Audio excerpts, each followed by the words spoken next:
আজ আমরা কোরআন এবং হাদিসের আলোকে রমাদানের ২৭টি বিশেষ করণীয় বর্জনীয় সম্পর্কে কোরআন এবং হাদিসের আলোকে কিছু কথা আরজ করব। ওমা তৌফিক ইল্লা বিল্লাহ। বছরের 11 মাসে আমাদের আমল এবং ইবাদতের যেটুকু ঘাটতি হয়, যেটুকু ত্রুটি বিচ্যুতি থাকে, সেই ইবাদত এবং নেকামলের ত্রুটি বিচ্যুতি এবং ঘাটতি পোষায় নেওয়ার জন্য রমাদান হলো আমাদের জীবনের সবচেয়ে বড় এবং সুবর্ণ সুযোগ। রমাদান মাস উপলক্ষে বিশেষ যে ২৭টি আমলের কথা আমরা বলতে চাই, তার প্রথম আমলটি হলো চাঁদ দেখা। রমাদান মাসের চাঁদ শাবানের শেষ দিনে আমরা পশ্চিম আকাশে তালাশ করব, অনুসন্ধান করব। রমাদানের দ্বিতীয় আমল হলো সবচেয়ে গুরুত্বপূর্ণ আমল, সেটা হলো সিয়াম সাধনা, রোজা রাখা। প্রত্যেক প্রাপ্তবয়স্ক সুস্থ মস্তিষ্ক সম্পন্ন নারী এবং পুরুষ তিনি যদি মুসলমান হয়ে থাকেন, তাহলে সেক্ষেত্রে তার উপরে আল্লাহ রাব্বুল আলামিন রমাদানের দিনের বেলায় রোজা রাখা, সিয়াম সাধনাকে ফরজ করেছেন। প্রত্যেক প্রাপ্তবয়স্ক মুসলিম নারী এবং পুরুষ যদি সুস্থ সবল হয়ে থাকেন, আল্লাহ রাব্বুল আলামিন এই ফরজটাকে পালন করতে হবে। আল্লাহ বলেছেন, কুতিবা আলাইকুমুস সিয়াম, তোমাদের উপরে রোজা রাখাটাকে ফরজ করা হয়েছে। অতএব রমজানের দিনের বেলা রোজা রাখা হলো রমজানের সবচেয়ে বড় আমল। এটা হলো দ্বিতীয় আমল বলেছি। নাম্বার ৩, রমাদান মাস উপলক্ষে রাতের বেলায় তারাবির নামাজ আদায় করা, এটা রমাদানের তৃতীয় আমল। নবী করিম সাল্লাল্লাহু আলাইহি সাল্লাম বলেছেন, মান কামা রমাদানা ঈমানান ওয়া ইহতিসাবা গুফিরা লাহু মা তাকাদ্দামা মিন যামবি। যে ব্যক্তি রমজান মাসে রাতে দাঁড়িয়ে ঈমানের সাথে, ইখলাসের সাথে আল্লাহর কাছ থেকে সওয়াব পাওয়ার আশায় তারাবির নামাজ পড়বে, তার পূর্বের সমস্ত গুনাহ খাতা মাফ করে দেওয়া হবে। রমজানের চতুর্থ আমল হলো সাহারি করা। আমরা অনেকে ইচ্ছাকৃতভাবে সাহারি করি না, হয়তো কখনো ভালো লাগে না সাহারি করতে, খাওয়ার রুচি থাকে না, আমরা সাহারি খাই না। সাহারি খাওয়া ছাড়াও যদি কেউ রোজা রাখে, রোজা হয়ে যাবে, কিন্তু সাহারি খেলে আপনার খাদ্য গ্রহণ হবে, পাশাপাশি আপনি সওয়াব লাভ করবেন। ৫ নম্বর আমল হলো সাহারিটা শেষের দিকে খাওয়া। এখনো অনেক মুরব্বীরা আছেন গ্রামাঞ্চলে, তারা মাঝরাতে সাহারি খেয়ে ফেলেন, ১২টা-১টার দিকে সাহারি খেয়ে ফেলেন। সাহারি খাওয়ার জন্য সবচাইতে উত্তম সময় হলো রাতের শেষ প্রহরের একেবারে শেষের দিকে।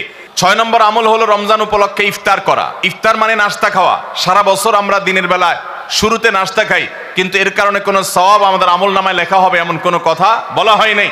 কিন্তু রমজান মাসের সন্ধ্যা যখন আপনি ইফতার খাবেন, এই ইফতার খাওয়ার মাধ্যমে আপনি একটা সুন্নাহর উপর আমল করলেন, এটার কারণে আপনার আমল নামাতে একটা সওয়াব লেখা হবে। সওয়াবের আশা যদি আপনার থাকে, ইফতারের নিয়ত যদি আপনার থাকে, তাহলে এর মাধ্যমে আপনি সওয়াব লাভ করবেন। ৭ নম্বর আমল হলো ইফতারটা তাড়াতাড়ি করা, ইফতার বিলম্বে না করা। আমরা অনেকে আছি ইফতার অনেক বেশি দেরি করি।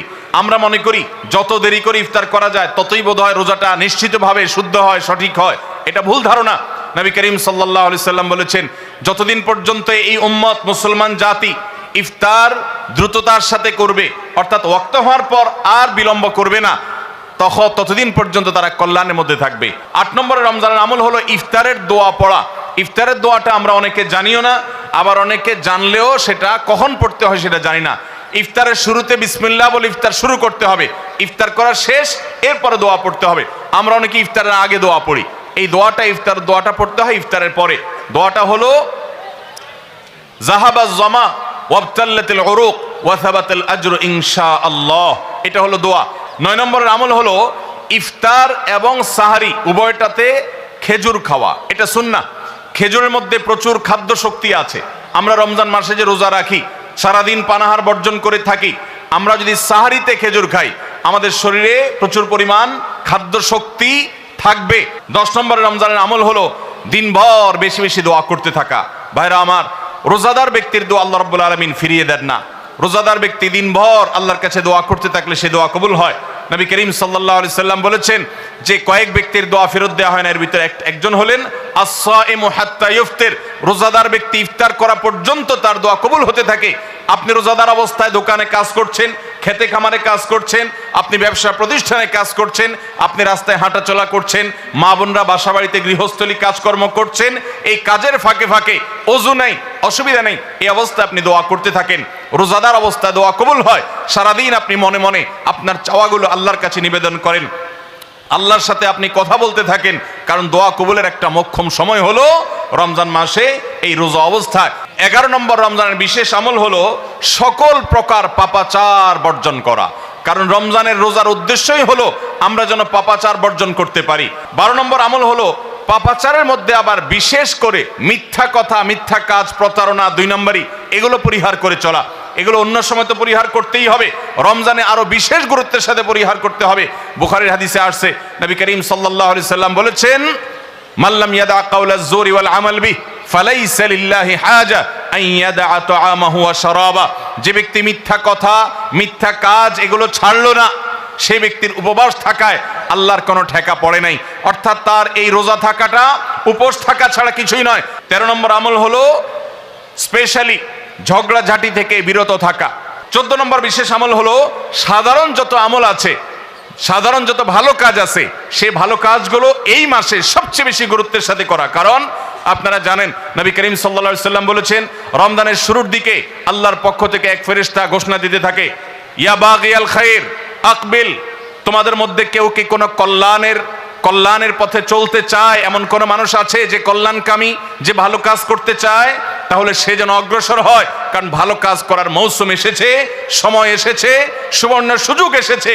এটা আমল করার সময়, এটা নিজের আমল নামার শূন্য স্থানগুলো পূরণ করার সময়, এটা জান্নাতের পথে এগিয়ে যাওয়ার সময়। অতএব যত নেক আমল আছে, সেটা যেই ধরনেরই হোক না কেন, সকল ভালো কাজ সবচেয়ে বেশি করতে হবে এই রমজান মাসে। 15 নম্বর আমল হলো খুব গুরুত্বের সাথে ইস্তেগফার করা, আল্লাহর কাছে গুনাহ মাফ চাওয়া। এটা হলো 15 নম্বর আমল, যে গুনাহগুলো মাফ করাবো, জাহান্নাম থেকে মুক্তির পরোয়ানা দেয়া হয়, সেটি আমার নামটা যেন সেই তালিকায় যায়, সেই চেষ্টা আমরা করব প্রতিদিন।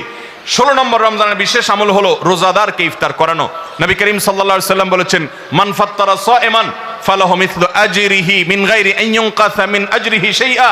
যদি কেউ কোনো রোজাদারকে ইফতার করায়, আল্লাহ রাব্বুল আলামিন ওই রোজাদারের রোজার কারণে তিনি যে সওয়াব পেয়েছেন তারটা তিনি পাবেন, অতিরিক্ত বোনাস হিসেবে যেই লোকটা ইফতার করালো রোজাদারকে, আল্লাহ তাআলা তাকে সমপরিমাণ সওয়াব দান করবেন।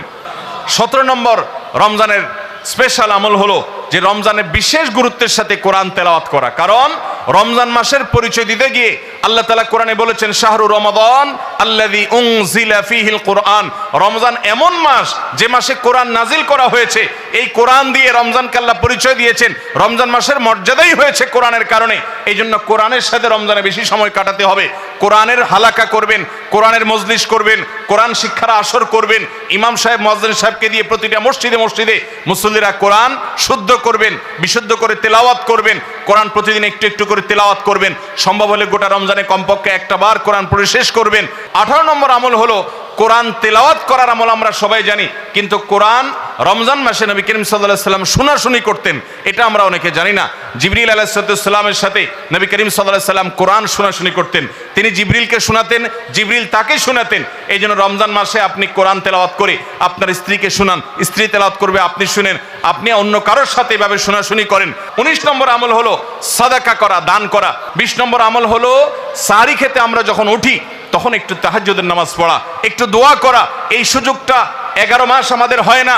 তাহাজ্জুদের নামাজ এত গুরুত্বপূর্ণ যে কোরআনে কারিমে আল্লাহ রাব্বুল আলামিন এই নফল আমলের নির্দেশ করেছেন, অমিনাল লাইলি ফাতাহাজ্জাদ বিহি নাফিলাতাল লাক। রাতের কিছু অংশ নফল হিসাবে তুমি তাহাজ্জুদ পড়ো। ভাইরা আমার, 5 ওয়াক্ত নামাজের জন্য ডাকে মুয়াজ্জিন আজানের মাধ্যমে, আর তাহাজ্জুদের জন্য ডাকেন স্বয়ং আল্লাহ রাব্বুল আলামিন। 21 নম্বর আমল হলো আল্লাহ যাদেরকে সামর্থ্য দিয়েছেন তারা ওমরা করবেন। রমজানে ওমরার ফজিলত হলো, নবী করিম সাল্লাল্লাহু আলাইহি সাল্লাম বলেছেন, ওমরাতুন ফি রমাদান তাআদিলু হাজ্জা। রমজানের একটা ওমরা একটা হজের সমতুল্য। 22 নম্বর আমল হলো রমজানে দিনের বেলা রোজা রেখে বেশি বেশি মেসওয়াক করবেন। আমরা অনেকে এটা জানি না যে রোজা রেখে মেসওয়াক করা যায়। আমরা বরং অনেকে মেসওয়াক করি না যে রোজা দুর্বল হয় কিনা। অথচ আম্মাজান আয়েশা রাদিয়াল্লাহু তাআলা আনহা বলেছেন যে আমি নবী করিম সাল্লাল্লাহু আলাইহি সাল্লামকে রমজান মাসে রোজা রেখে এত বেশি পরিমাণে মেসওয়াক করতে দেখেছি যে গুণে শেষ করা যাবে না। এই জন্য রমজান মাসে আপনার পকেটে মেসওয়াক থাকতে হবে। 23 নম্বর আমল হলো রমজানের শেষ 10টা দিন ইতিকাফে বসে যাওয়া। যাদের তৌফিক আছে মসজিদে ইতিকাফে বসে যাবেন। 24 নম্বর আমল হলো রমজানের শেষ দশকে বেশি বেশি ইবাদত করার চেষ্টা করা। বুখারী শরীফে আসছে, নবী করিম সাল্লাল্লাহু আলাইহি সাল্লাম সম্পর্কে আম্মাজান আয়েশা বলেছেন, ইদা দাখালাল আশর, রমজানের শেষ 10 দিন যখন শুরু হতো তখন নবী সাল্লাল্লাহু আলাইহি সাল্লাম কি করতেন? আইকাজ আহিয়া লাইলা, সারা রাত আর ঘুমাতেন না। শেষ 10 দিন সারা রাত ঘুমাতেন না। ওয়াসাদ্দা মিজারা, কোমর বেঁধে নিতেন। ওয়াইকাদা আহলা, এবং তার পরিবারকে তিনি জাগিয়ে তুলতেন। আরেক হাদিসে আসছে নবী সাল্লাল্লাহু আলাইহি সাল্লাম বলেছেন, কারণ নবী সাল্লাল্লাহু আলাইহি ওয়াসাল্লাম ইযা দাখালাল আশর ইয়াজতাহিদু ফীহি মা লা ইয়াজতাহিদু ফী গায়রি। নবীজির জীবনে কখনো ইবাদতের জন্য এত চেষ্টা করতেন না যত চেষ্টা করতেন রমজানের শেষ দশকে ইবাদতের জন্য। 25 নম্বর আমল হলো লাইলাতুল কদর তালাশ করা। নবী করিম সাল্লাল্লাহু আলাইহি ওয়াসাল্লাম বলেছেন, তাহাররু লাইলাতুল কদর ফিল ভিতরি মিনাল আশরিল আওয়াখির মিন রমাদান। তোমরা রমজানের শেষ দশকের বেজোড় রাতগুলোতে লাইলাতুল কদর বেশি বেশি করে তালাশ করো। বেজোড় রাতগুলোতে বেশি বেশি, শেষ দশকের প্রত্যেক রাতেই জেগে জেগে ইবাদত করা কদর হতে পারে সে আশায়। কদরের একটা রাত যদি ইবাদত করতে পারেন আপনি, তাহলে 1000 মাস ইবাদতের চাইতে বেশি উত্তম হবে, আপনার আমলনামাতে সওয়াব বেশি জমা হবে। 25 নম্বর আমল হলো লাইলাতুল কদর তালাশ করা শেষ দশকের সবগুলো রাতে, সম্ভব না হলে বেজোড় রাতে। আল্লাহ আমাদেরকে তৌফিক দান করুন।